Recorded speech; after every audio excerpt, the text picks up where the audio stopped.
Hello, everyone. My name is Mark Sherman, and I am the Cycle Power Summit host. Super excited to be back with you again, and I'm really honored and excited to introduce everyone to Shilo Stigen. And Shilo and I have had the great pleasure of working together in the past and getting to know each other. So I'm super excited to have not only his knowledge, but you'll see very quickly his passion about really educating and empowering couples. So it's super great to have you here, Shilo. Thank you for taking the time. Yeah, thanks for having me, Mark. Yeah, Mark, we're two guys talking about infertility. Are we crazy? I know, this is super, two guys talking about a topic like this. I love it. I think we're going to have a really good session. I want to just let people hear your introduction quickly in terms of your background, but you have a long history in being in this field, and you work in collaboration with your wife, Dr. Stigen, and at the Mystical Rose OBGYN. So you've been in this space, you understand it. You have kids, you're a dad, and I love, as I read more about you, that you are just about pro-marriage, pro-faith, pro-woman, pro-life, pro-family, and you just have this desire to want to educate and empower people, anyone who will listen, which is a true missionary out there. So yeah, thank you so much, Shilo, for being here, and I would love to just start off by really getting a feel for what brought you to this work. Everyone I talk to in interview, there's something very personally that that generally leads people here. So what's your story and what got you into this field? Yeah, thank you, Mark. So before I met my wife, who's now a NaPro doctor, way before that, I had taken interest in natural fertility. It was more of an academic interest. It was more of a, it was a faith-based interest as a Catholic, with NFP and just Catholic approaches to medicine I was interested in. But when I met my wife, she was in her residency program in OBGYN.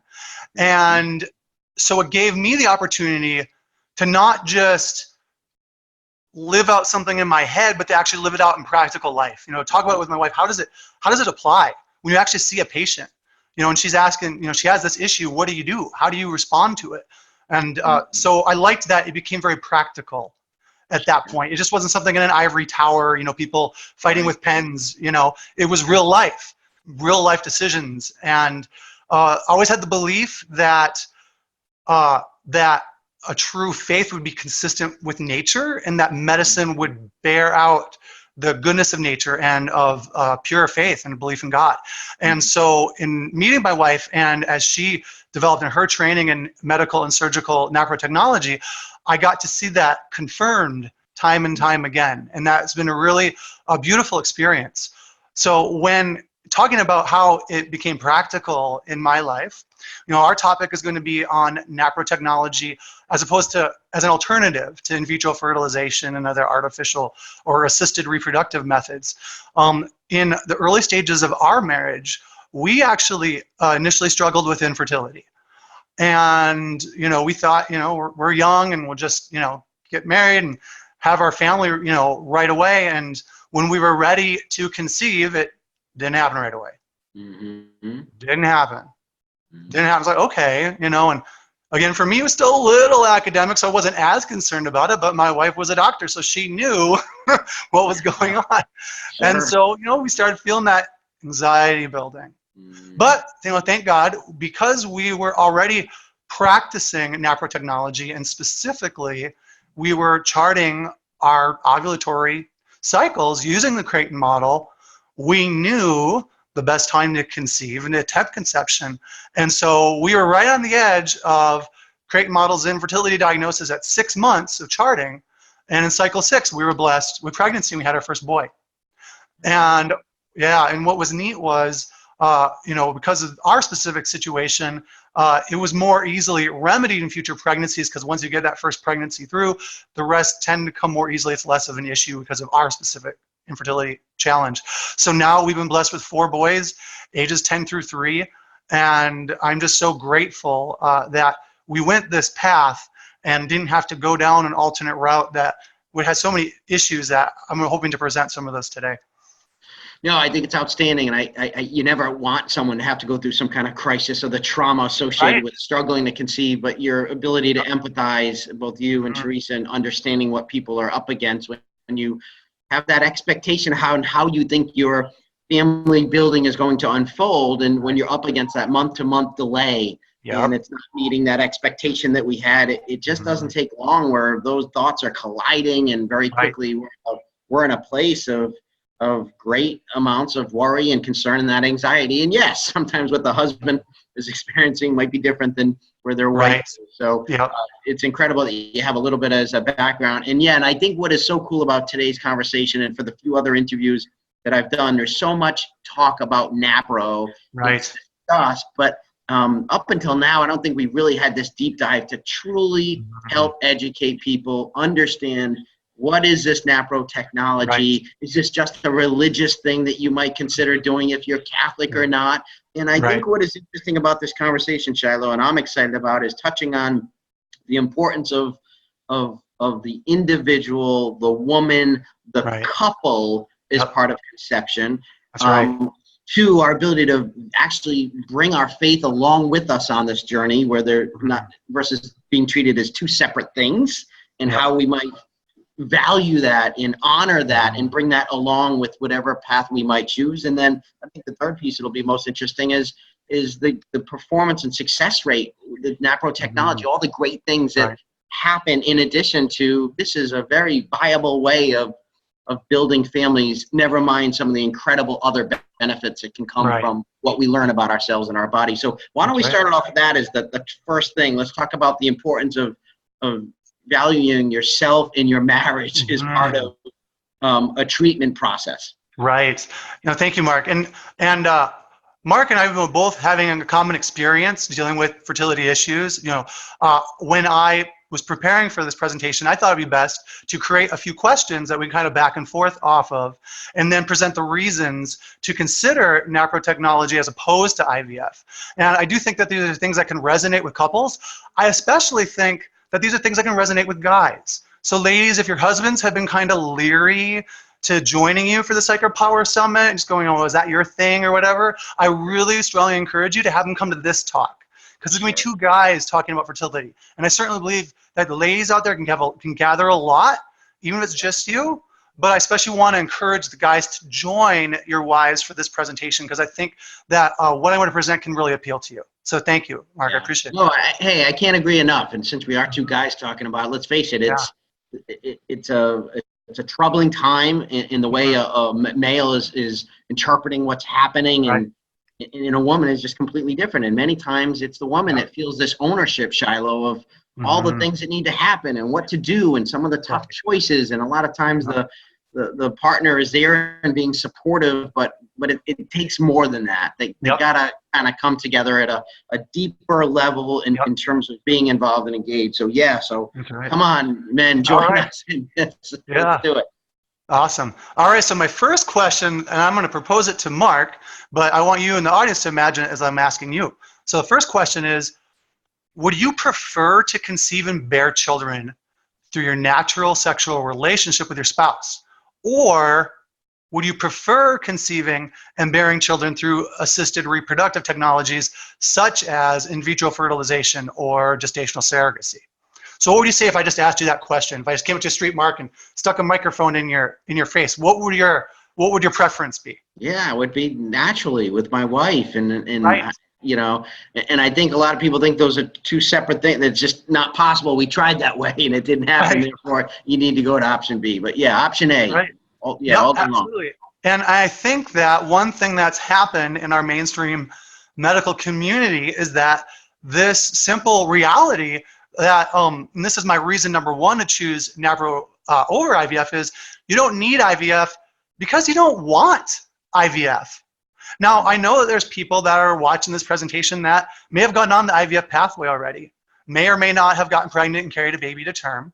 So I know that hearing that can be kind of jarring. What I would say to you is, first off, if you have been fortunate to have a baby, I'm very glad that baby is here. What I'd like to propose to you is that I believe that had you been presented with an alternative before starting on that IVF pathway that allowed you to conceive in your natural sexual relationship with your spouse, that you would have chosen that way. And I feel like it's an injustice in our medical community to not have natural approaches more at the forefront and have more disclosure on also what the IVF path entails. And so I hope that, although that might be difficult to hear me propose that you'll still listen in, because I believe there's still a lot for you here. And I think that whether or not you've already gone down that IVF pathway, I think that this is a simple human question that I think, you know, in some ways it'd be like, why are you even asking this question? And I'm asking it because I think the industry has stopped dealing with that reality that even if we've chosen IVF, that wasn't our preferred route. That isn't where we want to go. If we could have found a method that allowed us to conceive naturally, you know, we want to have babies by having sex with our spouses. That's just a very natural, normal experience of humanity that's gone to, you know, generations way before us, back to Adam and Eve. And so I think that is something that will appeal to you through NaPro, is because everything that NaPro does has as its goal of restoring the reproductive life of husband and wife. And so it maintains and safeguards that relationship. And so I think that, you know, all things being equal, that you would prefer a route such as NaPro. Absolutely. Yeah, I think for sure. I think that most do. And I think that this is about education, you know, Yep. Shilo. I'm sure you see it in your line of work. This is, Yep. I mean, for my wife and I, as I personally think about our journey, and this is going back a little ways, but, you know, and as I've had the opportunity to now meet so many of the NaPro medical consultants and visit the offices, how would you not see this as such an empowering first step or choice? And I like what you said, that this is not about judging anyone's particular path. No. And it's certainly, this isn't about looking back. This is about moving forward, that we hope through this session they are educated that there is this very empowering first choice that can not only lead to great results, but it's understanding what the body's telling us. I think we sometimes forget that something is not happening, and our bodies are super intelligent systems, and that means there's something there that's underlying that needs to be identified, regardless of conception as the goal. You would think at the end of the day, as a healthy person, a healthy life, that we want to get to the core of it. So that's right. Yeah, I think that that's the importance of that particular piece for sure. Thank you. So my second question. Who's doing the interviewing here, you know? I stole the mic from you here, Mark. What can I do, huh? So my next question was, how important is it for you to choose a method of achieving pregnancy that is consistent with your religion or personal faith? Yeah, very. And you know, it's almost underlying like back to one, is that you'd like to, but for the most part, when you start to run into that trouble, you start to feel like all these pieces are not connected anymore. Yourself, you're religious, it's very quickly becoming a medical issue, and most of the time people have an urgency that we want answers, we want fixes. We're just pressing forward, looking at that true, the pure biology. And my point earlier, that was saying that we never knew this existed, Shilo, and I hope that the people who are entering are just blown away as we continue down this dialogue. But I would say my wife and I, 8-9 years ago, we had no idea that an option like this actually existed. Yeah, and I agree with you on that. I think that, you know, now that the IVF industry has been developed for so long, now we're nearing 40 years since the birth of the first IVF baby, is that our modern society often forgets a lot of the faith-based history that went into the beginning of the movement of IVF within the medical industry. Another aspect, I'm not going to touch on this too long, but there are several faiths that either oppose IVF in total or in part. You know, Catholic ourselves, Mark, and the Catholic faith actually forbids it as in and of itself. There are many other Christians that have objections to the numbers of embryos that are created and don't make it to live birth or never even implanted. And we'll touch on that in a little bit. And even Jewish and Muslim religions don't necessarily oppose IVF by itself, but they have concerns about third-party reproduction, like donor sperm or accidental mixing of egg and sperm from somebody who's not married. And so when you go down the path of NaProTechnology, on the other hand, you're avoiding all those issues. It's not even, it's not even touching on that. And even if faith is not a particular emphasis in your life, but maybe nature is, maybe you're concerned about the climate or the environment, NaProTechnology is just helping you to restore your natural relationship. And so I think it can even appeal in that regard. I think what we're saying is there is a physical, there is an emotional, there's a Yep. spiritual, Right. and our ability to respect, honor, align, bring into harmony all three, while Yep. people can feel proud and respected Mhm. and educated and empowered as they learn more about Yep. themselves and their bodies and their cycles and their relationships as they go Right. through a challenging time, strengthens the core of Mhm. a relationship, which, as Right. you Yep. know, having kids, the strength of a relationship and the ability to articulate and communicate as a couple during That's right. challenging times, which will be what happens when we start to add children to the mix. Yep.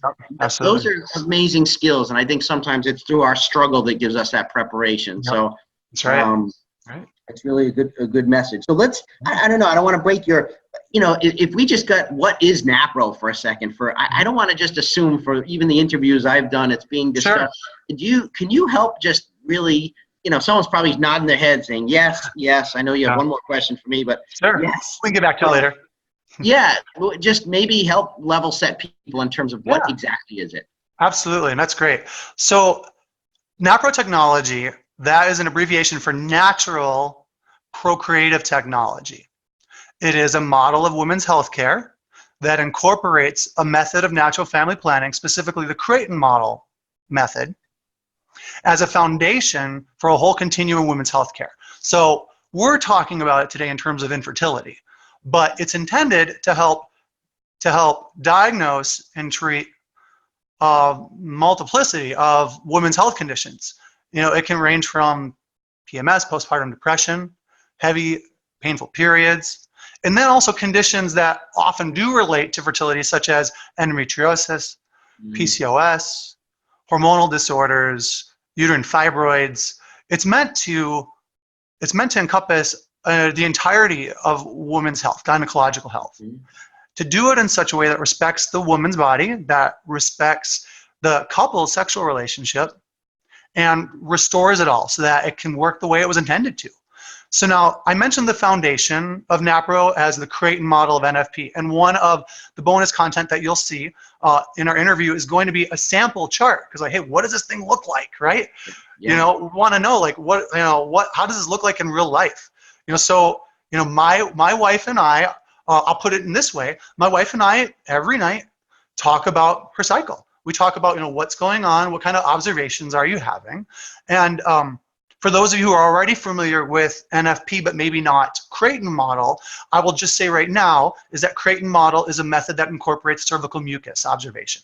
So if that's helpful, if you don't know that yet, don't even worry about it. But if it's something that would help, is a cervical mucus observation. So we talk about, what sort of observation are you having, or if we're in the menstruation period, how heavy was the bleeding, and then we chart that on a cycle. We have, we handwrite, the date, the observation, if there was bleeding, was it heavy, was it light, if there was mucus, what's the quality of the mucus, and based on those observations, we can determine, one, at what point of the cycle are we at. Also, as you do this over time, you can identify, are there any health conditions that could be going on? Are there any problems? Is something not right? Is there extra bleeding at the beginning of the cycle? Is there bleeding at some other point that doesn't make sense? Is the cycle longer than your normal 28 to 32 days? There's different questions that the chart can show, and the sample chart will actually show some sample, the quote-unquote perfect cycle, and it'll show you samples of imperfect cycles. And when we say perfect cycle, that doesn't mean that, everybody's going to have a 28-day cycle and this part's going to be this big, but there's a range. And if you're outside of that range, especially consistently, there might be a problem here. It can also even help you, once you're really accustomed to charting, it can get you accustomed to the day-to-day changes, or even like high stressful situations. If you're in a stressful month, if things, the business are difficult, or you're moving, or, family crisis or whatever, you can actually track the changes in the cycle and understand, okay, we're having a stressful time, let's be more sensitive about this, It leads to a conversation. Yeah, it leads to conversation. We have the opportunity for a conversation every night. And I think that is one reason I wanted the guys to be here, is because sometimes, if you don't have that knowledge and that dialogue, and be, I don't know what's going on with my wife. Well, when you have this dialogue incorporated in your natural daily interaction with your wife, Yeah, there's still challenges. It doesn't solve everything, but it sure helps because you have that history. I can tell you now, my wife and I had 12 years of talking about our fertility, our reproductive history. You know, we have 12 years of conversations about having babies, when it's a good time, when it's not a good time. You know, are there any concerns we have on health? You know, those things come up on a regular basis. It's a normal, natural part of our relationship. It's not scary. It's not gross. It's normal. And I think that's very important for couples. And I think that's something that can be very affirming for a wife and empowering for a wife, but also empowering and affirming for the guy. You know, he doesn't just feel like that he's just the guy just sitting there, while the wife's going through all this stuff, not knowing what to do about it or how to help. Sure. He can be a real active part. I chart my wife's cycles. I do that part for her. She tells me what's going on. I can't make the observation, but I can chart it. I can ask her questions, and so it's great for our marriage. It's great for our relationship. It's great for our opportunity to converse. Sure. And then as it pertains to fertility, when these issues come up and there's a chart and there's problems on that chart and something doesn't look right and you've tried to conceive, and with NaPro, one thing that's neat, as a little aside, usually the modern medical industry will say you need to have 12 months of sex without contraception and not getting pregnant to have till live birth before you're going to have an infertility diagnosis and before it'll even start with you in lots of cases. Right. Well, with NaProTechnology, that timeline is accelerated. If you're under the age of 35, if you have 6 months of charting and you're practicing fertility-focused intercourse during your times of fertility and not conceiving, or maybe conceiving and not bearing to full term, that infertility diagnosis is there. It's faster. If you're over the age of 35, NaPro accelerates that even further to 3 months because we know, there is a biological time issue. It is an important issue. We can't ignore that part of it. And so with NaPro, with Crate and Model, once you have 3 months, you can recognize, okay, there's something going on here. And what's neat is, once you have that chart, you can take that chart to a trained medical or surgical NaProTechnology consultant, that's a doctor, physician, and you can show them the chart, and you already have a diagnostic head start because of it. You're not starting from scratch. You aren't just completely lost in the weeds, not knowing where you're going. You have a start. It doesn't answer everything. Yeah, and I think, for some people might be, potentially afraid or overwhelmed by like this charting process. I think that is just that. It becomes a chart which starts to indicate and point out a particular direction or problem.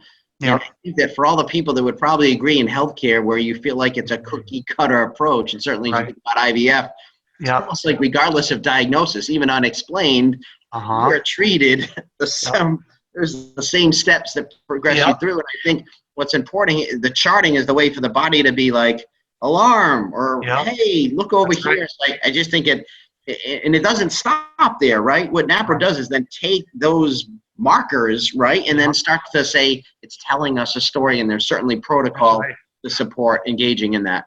That's right. And part of the genius of NaPro, and I'm glad you brought this up, is that the learning to chart your cycle with the Crate and Model requires a relationship with a fertility care practitioner. That's NaPro's term for a Crate and Model NFP teacher. And so you're not doing this alone. You're not, we are working on a web app, but you're not going to be punching numbers into some computer with no help. You have a relationship with a person, and it's usually a woman who's been through this already. In many cases, many times they've been through infertility. A lot of our Crate and Model teachers are women who charted and became pregnant because they had infertility beforehand, and the Crate Model helped them become pregnant. So they understand the story, sometimes personally. Yes. If not, to experience so many of their clients. And so you have somebody right from the outset, even before you meet the doctor. If you don't meet the doctor right away, you can, but if you don't, you have that Crate and Model teacher already building that relationship with them. And then when you do see that NaProTechnology physician, you have another relationship there. You have the relationship with the staff there. You have a relationship with the doctor there that are all familiar with this process, so you're not alone. Right. You're not stuck. You're not just doing something and then disappearing again, which can happen with IVF too, because it's such a you either do it, you don't do it, it's done, you're not done. With the NaPro, you have a relationship. Yeah. And so I think that's something that can be very appealing to people, to know that in the midst of their struggles, in the midst of their quality of life issues, because this isn't just fertility. In a lot of cases, we had we had a lady who she flew in from out of state to have surgery with us. She had, 9 out of 10 painful cycle. She was rating a 9 out of 10. It was so painful, impacting her quality of life. She had a NaProTechnology surgery, and she went home, and the worst she has is a 4 out of 10 now. And it doesn't impact her quality of life. She's not missing days of her month because of her painful cycles. We had another client come to us, and she didn't know she was ready to have a baby, but she had a medical condition, and we were able to perform surgery and take care of that condition. And so even in those situations where, what are the chances? Maybe they're not that high. We can still help them. There's still something we can offer them. With IVF, it's either it fixes infertility or it doesn't. You get pregnant or you don't get pregnant. The underlying causes aren't addressed. And even, we're not God. We tell people that, we can't help everybody become pregnant, but we can help you, first off, know what's going on, at least have more answers than you had before. Maybe not every answer, but some answers, and a lot of answers, helpful answers, things you can do something about. And in many cases, you have a better quality of life because of it. And so there's so many benefits, even putting the success rate question, even putting the fertility question aside for women and for their spouses, the NaPro just makes all the sense in the world to me. Sure. Yeah. Well, so first of all, I love that you commented on, I happen to know a whole bunch of the Creighton model practitioners, and I never thought about it like that, but you're right. This is such an isolating thing to go through. Right. Yep. And I think two things. One, the people that are practitioners, they're not just, that's not something you just wake up and want to do. These people have personal stories. They've been impacted, or to your point, and I've heard it hundreds of times, I feel like, is that this helped me. This brought me, I want to help change the course for others. So there's a great level of knowledge and passion and care that's there. And then you're right, you have someone that's really along your side, walking the walk with you. It's just not a doctor visit gone. There's this real unique collaboration that's happening here, and I think that is unique. So why don't you touched a little bit, which I think I'm better educated than NaPro, so that was great. Thank you. Yeah, you're welcome. It wasn't redundant for people, but it's important to know what this is. Right. Let's talk about, if you don't mind, what, as you think about successes and someone that might be more statistically oriented, can you share whether you want to say success rates or, because I'm a big believer too of just moving people to a better place, and how do you not want to understand the underlying factors that are involved? Because I just believe they'll show up at some other time in your life in some other way, whether you're journey to conception and parenthood or some other way. So the idea of identifying and getting to the root causes makes perfect sense, but the people listening might be thinking about babies. So why don't you educate us on the success rate for some of the natural Great. Does it work, right? Sure. Does it work? Great. Does it work? Yep. And that's a very fair question. It's a fair question that I expect to be asked. So I'm going to answer it first with a question, because the first thing I want to do is I want to put success rates in a different framework than what we typically put it in our modern society when it comes to infertility. And so my question, and Mike's going to you now, Mark, is how important is it for you to choose a method of achieving pregnancy that gives your future children the best chance possible for a healthy pregnancy and live birth? Extremely. Very important. And I think that almost everybody I asked that question to was in their, in their living room, bedroom, their desk, office, whatever, they're watching this and going, very important. I want my baby, I don't want to just get pregnant to be a mom. I want to get pregnant for my child to have a life, to make it, And so when I speak about success rates, there's two big categories that I think we need to speak about. The first one is the more traditional method of success rate that we're familiar with, and that is take-home baby rate. How many couples that start a particular infertility treatment are able to get pregnant, carry a pregnancy, deliver it safely, and take the baby home? That's generally the number you're looking at.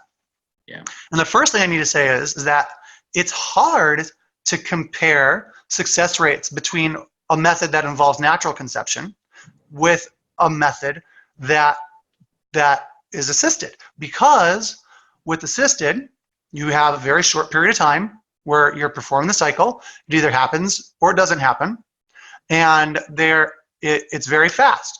And also, the technology has accelerated so that the success rates that are quoted can change and generally improve over time, year to year. So quoting a number from 2011 doesn't help now. We're in 2019.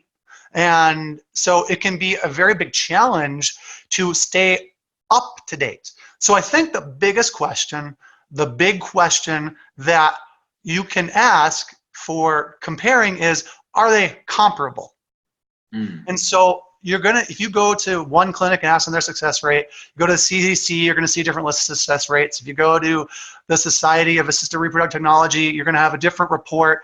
But generally speaking, if you're gonna go the IVF route, and we're talking about using your own, using the husband and wife's sperm and egg, and the direct process, not dealing with third party, not dealing with, those sort of things, the more traditional IVF, the rates are saying within about a year of cycles, and that's assuming that you're able to afford, more cycles if they're needed. You're talking probably, I think it's like in the 50s, 60% rate. So it's more than half. So in terms of the mother success rate, it's more than half. That's pretty good. If you want to say, if you want to say it in just a big ballpark sort of way, your chances are better to have a baby and take it home than to not have a baby and take it home. With NaPro, one thing that is different is that it's more difficult to track conceptions that don't lead to pregnancy, because you can have what they call a chemical pregnancy. You have a positive pregnancy test and it goes no further, or maybe the wife felt funny one cycle and maybe had some extra bleeding, but never really knew if it was a pregnancy. So it can be harder to track some of those early miscarriages.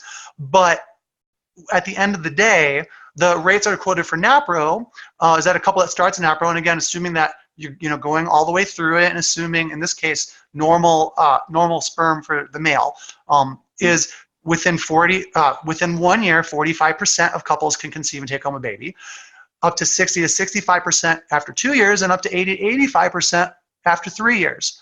And so NaPro is different in that it accumulates, the rates get better over time. And as the doctor and the couple are able to work with the cycle better, to see the sometimes it can be as simple of a thing as a supplement. Sometimes it can be a more complicated intervention like a surgery, which thank God is usually outpatient. It's robotic, and so it's not all that much of a impact on the disruption for the couple's life, because that's a big question too. How many times I see the doctor, how long am I going to be in the hospital? Sometimes it's often necessary. It's often a very effective part of the workup, and it definitely makes a difference on success rates.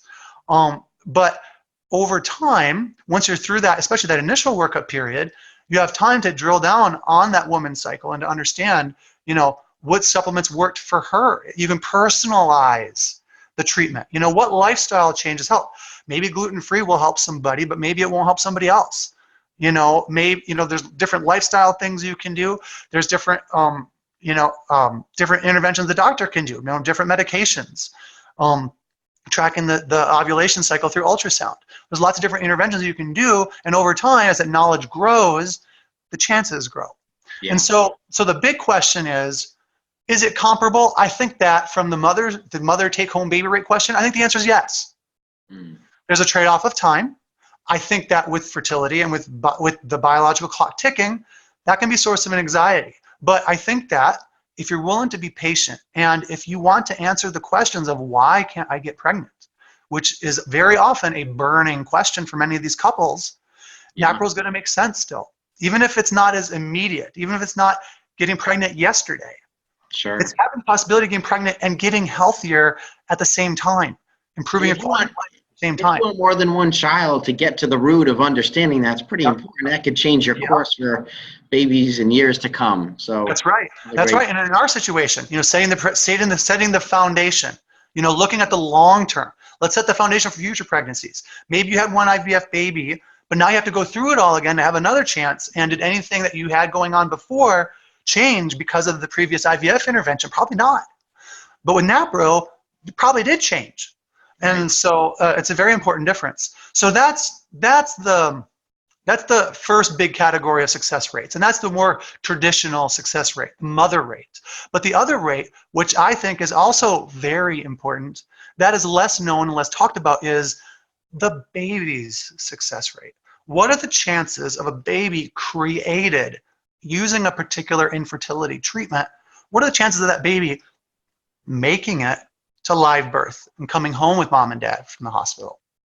That is an issue that, people can talk about anecdotally. Sometimes I hear stories in IVF about, so many eggs being taken, and then, so many of them being selected for mixing with the sperm, and so many, were fertilized, and out of these, so many were implanted, and there's a bunch of numbers. But how does that look like on, the great big picture?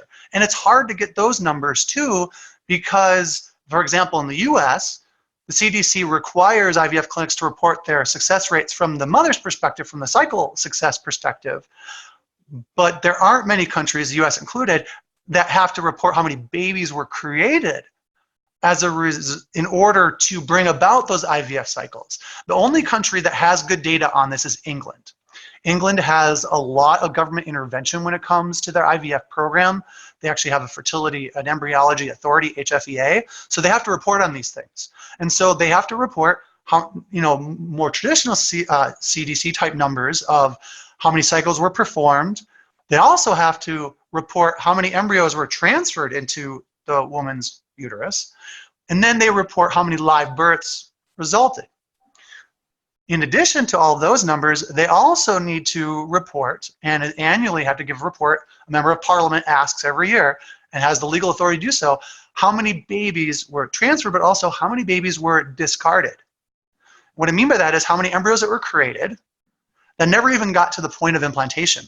And then maybe they were frozen for storage, and then they were either discarded, just thawed out and allowed to expire naturally, or utilized for experimentation and research, or things of that nature. And when you look at those numbers, the success rates for the embryos change dramatically. And so the most recent example that England reports is for the year 2015.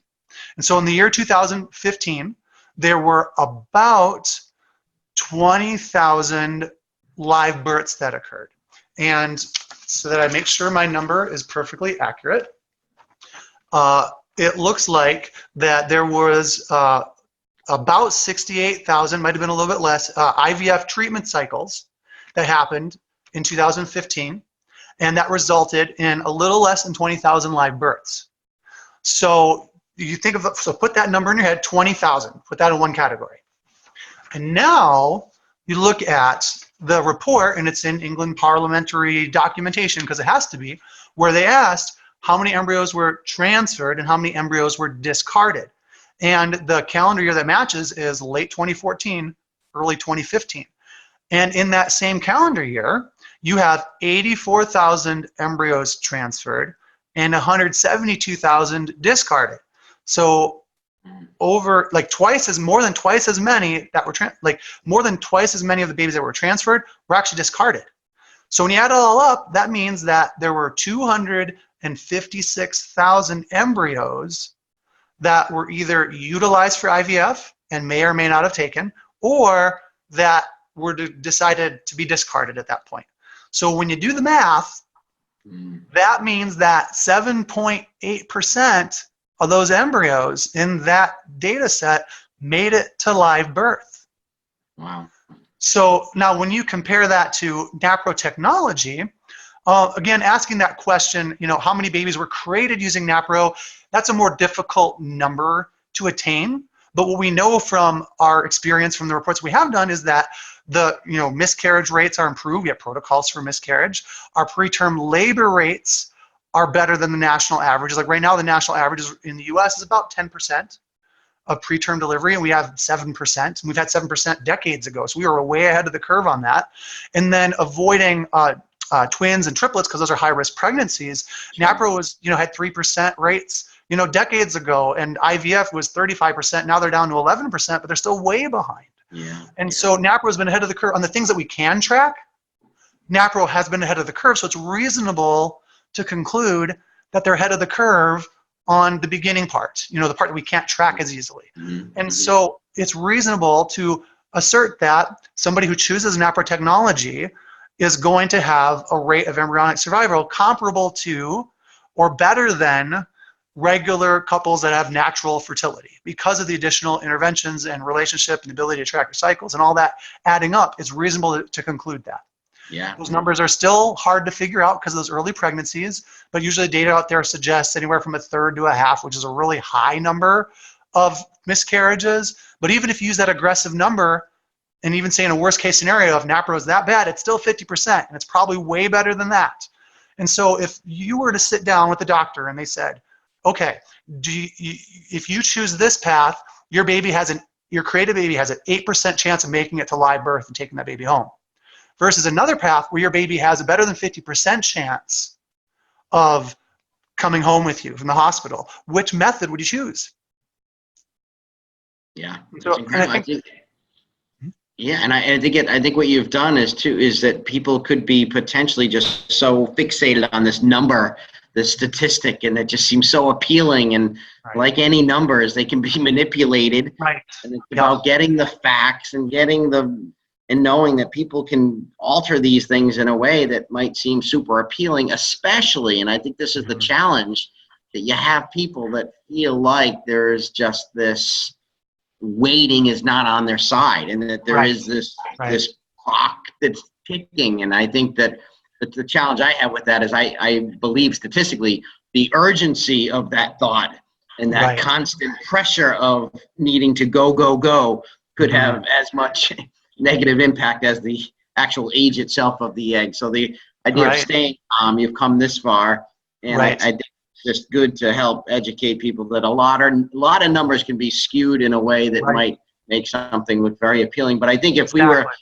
and I think to even just for the sake of time and making sure I get your one cycle tip in. Yeah, absolutely. But I do think in terms of recapping, I think what is unique here is that it is, if we start from the bottoms up, the data does speak volumes to what's being achieved here with NaProTechnology. I mean, there's many ways of looking at it, but there's certainly not behind the times. Arguably, it's been behind a lot of the basis of great things that have happened. So knowing that, and knowing that we're going to get to the root cause of our bodies and understanding it, and there's a connection that the couple that I think will achieve by going this route versus another route that has been known to rip marriages apart, Shilo. We're not talking about all the horror stories you hear. Even upon successful conception, there's a lot of guilt and post-traumatic issues with how they might have approached their journey, and was that the right path. So I just think there's a lot there, and I feel for anyone that's of course dealing with that. But I think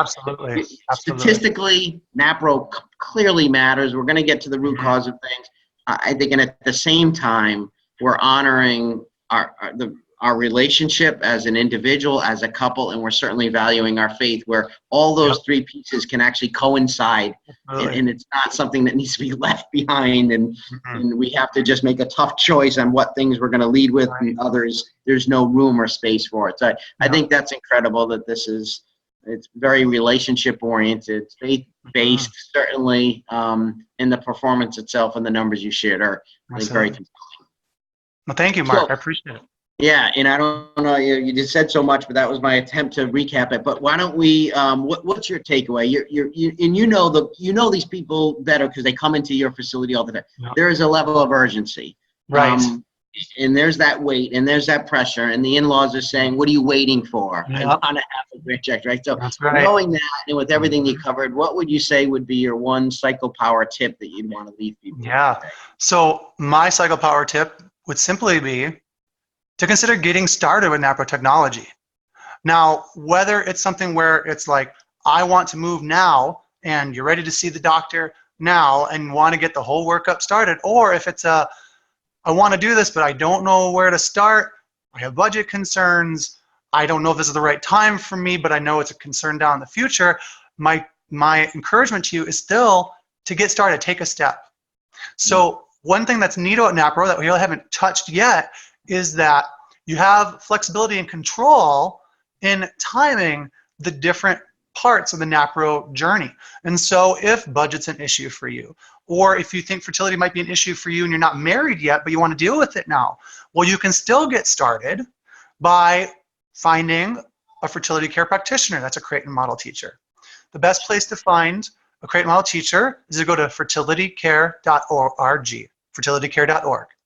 and you'll find a list of fertility care practitioners. You'll also find a list there of NaProTechnology medical and surgical consultants. We don't need to go in the difference between those right now, but they can help you to get started and point you in the right direction for whatever interventions you might need on the medical side as time goes along and after you get your chart cycle or your cycles charted.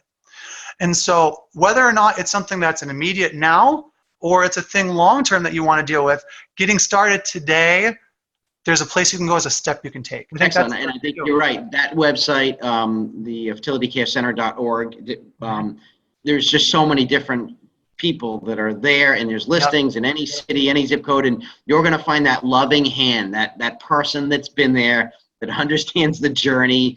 And I like it. Take that first step, reach out, make that connection, and start to understand what this particular path looks like. And that self-education empowerment alone, that you've vetted this out, you understand it, will certainly be a good thing to have done. Yeah, and I think a lot of people will be surprised when they search how much will be in their backyard or nearby. And in the case of charting your cycles, even if somebody's not right in your backyard, there's a lot of fertility care practitioners that'll do Skype-style consults. And so there's a lot of long-distance things you can do as well. So don't let location be an obstacle either. You'll be surprised at what you can access. So yeah, no, great point. You're right. That's excellent. So super. That was, I hope, I mean, I always gain a lot through our conversations. I think your natural passion and desire is infectious, but I also think you do a tremendous job of just breaking this down. And there's just so much hype. And I think couples are in information overload, Shilo. There's just so much being thrown at them. There's social pressures. It's in-law pressure. There's just so much that's there. And to really understand your options, it's tough when you're living with that incredible uncertainty. If you feel like there's that urgency. So I think that this was just a great way to give people just that, the facts, the understanding, and I would expect a lot of people would be very excited to take this next step. So hopefully they do, and hopefully we add some value to their lives and their journeys. And I thank you so much, Shilo, for taking that time and sharing your passion with us. Thank you so much. Thank you, Mark, and thanks for letting me steal the microphone and ask you questions. I know. Yeah. Surprise. That's awesome. Thank you for your time, Mark. God bless you. Yeah, very welcome. God bless. Take care. Thank you. Bye.